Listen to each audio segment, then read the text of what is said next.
you hate the thought of working past 55 or 60? Do you hate not being able to live the life you deserve today? Do you hate not knowing what your financial future looks like? It's time to stop doing what you hate. Here's your host, Mr. Harold Green. Hello, everybody. This is Harold Green of Bright Tree Financial Group, and it is time to stop doing what you hate. I hope you are having a fantastic day today. It's a Sunday for me. Had a hard time sleeping last night, man. I mean, we got these wintry conditions over here, and the wind was blowing the rain sideways. And so, because we live in a condo with a pretty big balcony, and we live on the third floor, and so when the rain is blowing in like that, it blows into the upper floors, and then they got these drains where, you know, they don't drain down to the ground. They drain directly down, and then the wind blows that wherever it blows it, and it just sounded like somebody was, you know, using a 5-gallon bucket and dumping water on my lanai from like 2:00 this morning. And so it's just kind of like, you know, tossing and turning. And then, but what got me was I got these shows in my mind, and I'm not sure when to get them out. Like, because I always worry about saying the wrong thing. There's this one show that I've been cooking. You can't live a rich man's life with poor man's thinking. And that's still cooking a little bit. But today I'm going to give you guys a prelude to that.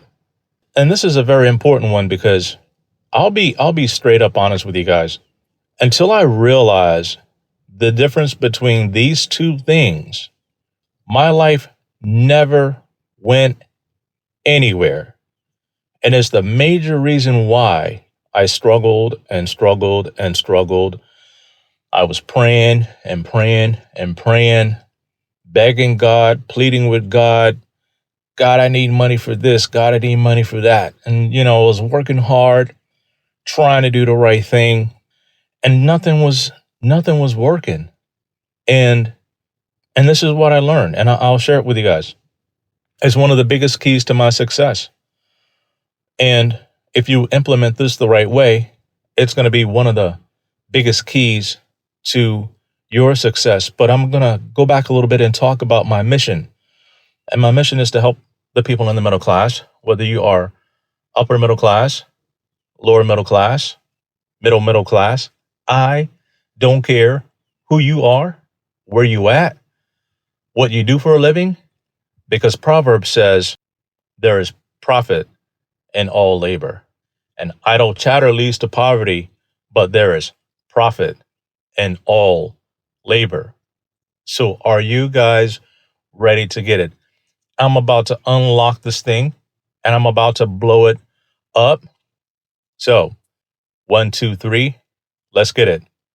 The title of today's show is Don't Eat Your Seed. All right? Don't eat your seed. What am I talking about? Don't eat your seed. Well, the Bible says that God gives seed to the sower and then bread for food. And today's show is not going to be super long, but it's going to be powerful because I want you guys to meditate on this, and I want you to go back, look at your life, and then figure out these two things. Figure out your resources and think about this. All right? Is this money for my needs, or this money seed? Seed or need? And so here's a little nugget. Once you're able to meet all of your needs, then everything else becomes seed. And what do I mean by seed? It's basically the extra resources that you get, the extra resources that come into your life, right? A lot of times when people get extra money, the first thing they do is they either go pay a bill or they, go buy something that they want. They hardly ever think about sowing that seed back into the ground. What do I mean by that? Well, there's different things you can do with money. You can save it, you can invest it, right? You can give it, or you can spend it. And for years and years and years of my life, I heard this jacked up, and I'm going to put it out there. I heard this jacked up preaching that says, if you get extra money that comes into your life and is not enough to meet your needs, then it's seed. Give it back to us, and then God will bless you, right? I heard that for a long time, and I was stuck in that. Now, I know these people mean well. I know they're coming from a good place. I understand that because I was there myself. But you know what? I never got out thinking that way. So guess what I started to do? I said, all right, I'm going to take this extra money or whatever, and I'm going to start to sow it into my own business. I'm going to start to sow it into myself via education. I used to give 10% of my income because I felt like I was told to do that. I felt like that was, what I needed to do. But when I got a deeper understanding of how I'm supposed to give, who I'm supposed to give to, when I'm supposed to give it, things took on a whole different meaning. Instead of giving 10% of my income and then me not having enough left and then me putting my bills on credit cards and racking up debt. Yes, I did things like that. And that was not wise. But I did it because I felt like that was the right thing to do. But until I realized that I needed to start sowing in myself, getting myself educated, right? Starting my own business, sowing that money into my own business, putting that money into my life insurance policies, putting that money to work in the ground so that it could reproduce after its own kind. And I'm going to tell you guys something. Seed only reproduces after its own kind. You cannot sow an apple seed and expect an orange. And I'm going to tell you guys something. You cannot give away money and expect money to come back to you. You gave away kindness. You did something kind. You sowed kindness. The money was just the end result of that. But the big seed, you sowed kindness. You sowed love. You sowed compassion. Those are the seeds, and you will get those things back. There is nowhere in the Bible where it says if you sow money, you're going to get money. No, you invest money, you get money. You save money, you get interest. I know some people might get mad at me about this, but I've studied this out and I put it to work in my own life. And I've seen where people have taken their money and they treated it like, you know what? They ate their seed. A lot of times people spend that seed on their needs, or they spend it on their wants. And here's another thing. You can actually create your own seed. I'm going to say that again. You can create your own seed. How do you do that? Well, it's very simple. If you're living a certain lifestyle, which you can do, everybody understands this, you can cut back. And when you cut back on certain things that you really, really, really don't need, all right, those are wants. There's only two things that are very important, need and seed. And I'm going to say this to you. When you sow the seed in the right place, you invest the seed in the right place, the return on the seed is what covers your wants. The return on the seed is what covers your wants.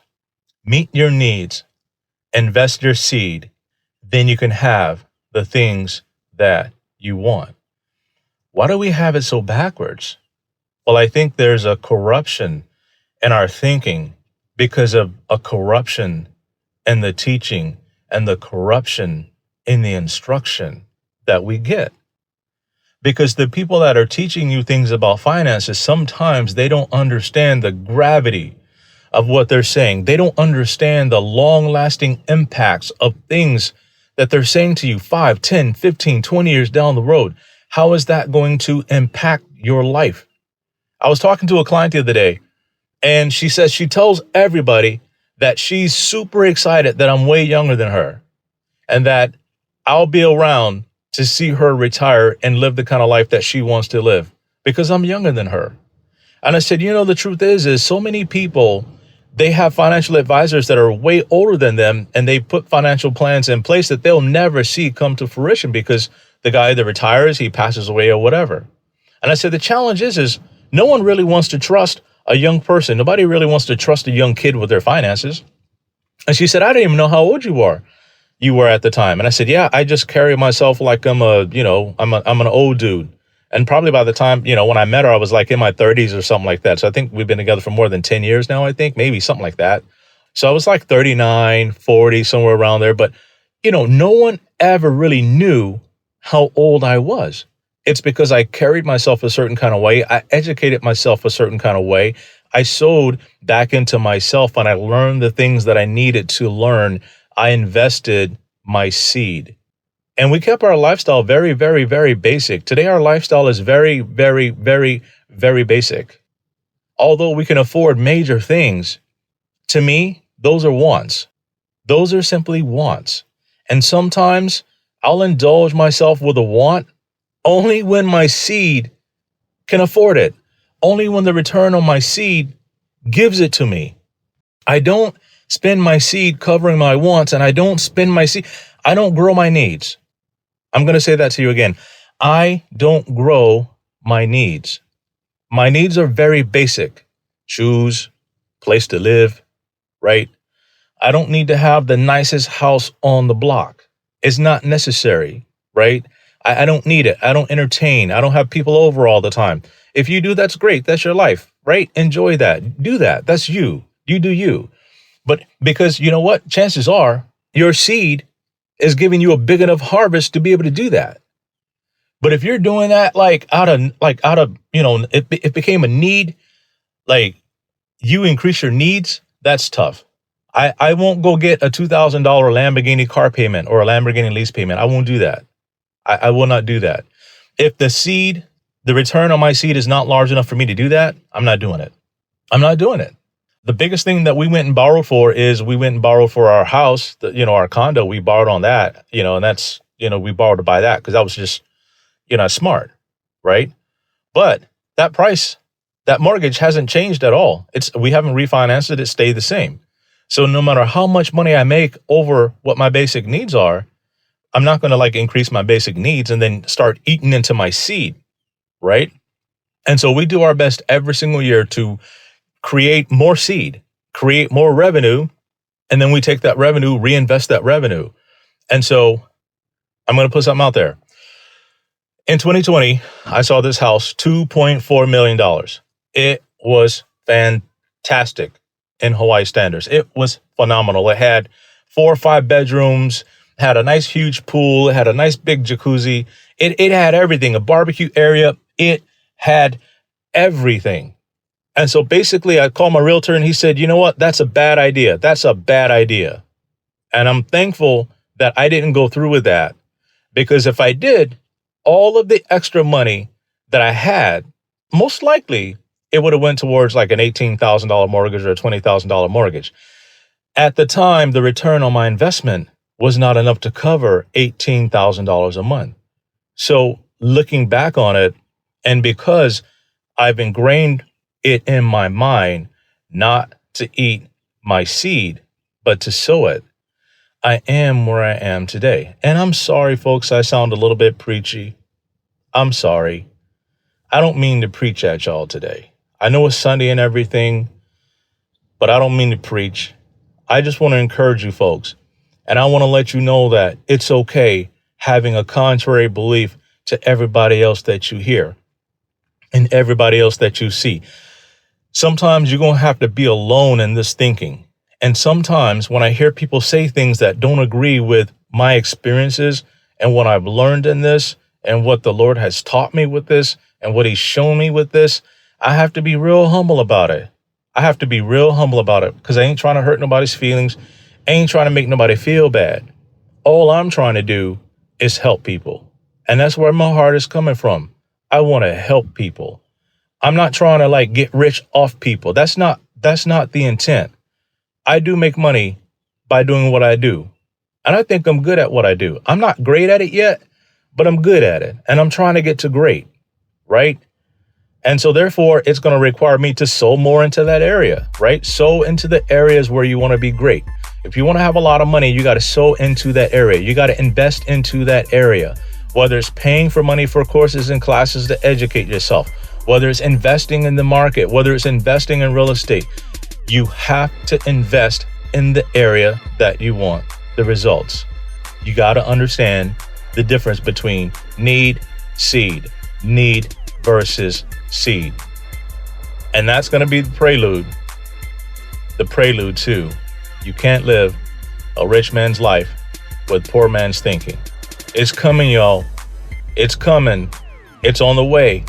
I got it cooking. So if you want me to help you understand in your situation whether or not you're eating your seed, click in the show notes and find my calendar. Sit down with me for about 20-30 minutes, and I can help you figure that out real quick. So enjoy your day. Hopefully this message helps you. And until next time, everybody, 1, 2, 3, let's get it. This is thepodcastfactory.com.